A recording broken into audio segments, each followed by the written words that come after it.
Здравейте отново! Днес ще видим как да правим delete route от FastAPI.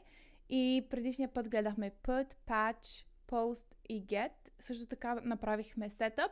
В този плейлист може да видите другите видеа и как да направите всичките тези други requests.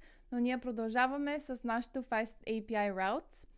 И сега, ако видим ето тук, ще видите предишните неща, които бяхме направили.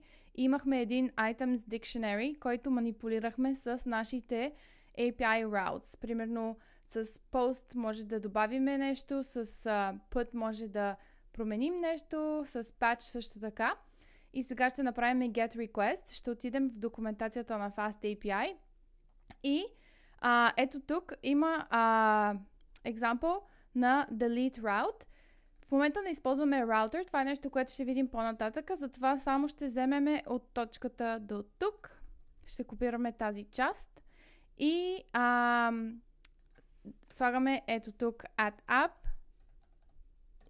и добавяме, пействаме това, което току-що копирахме. И сега правиме нов request, delete request.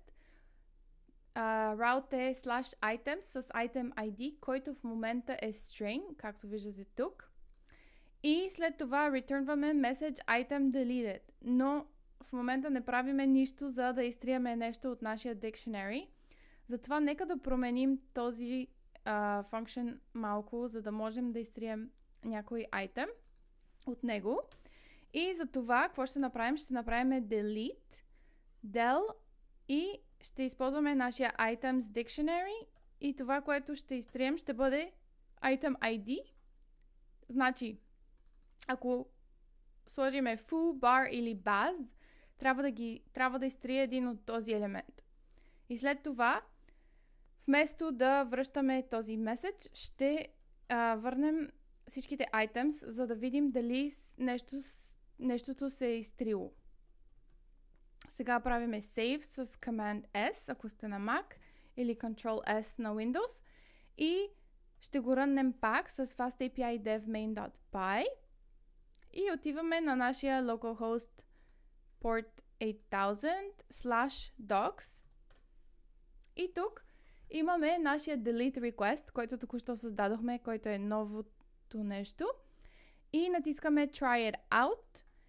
Сега, нека да изтрием, кое ще изтрием? Нека да изтрием foo и ще очакваме след като направим този delete request да имаме dictionary само с bar и baz. Айде сега правиме foo, execute и какво виждаме в response? Че сега имаме dictionary само с два обекта и успяхме да изтриеме един от тях. Значи това е горе-долу delete route. По-нататък ще видим, както казахме, routers, async functions и как да го свържем с database.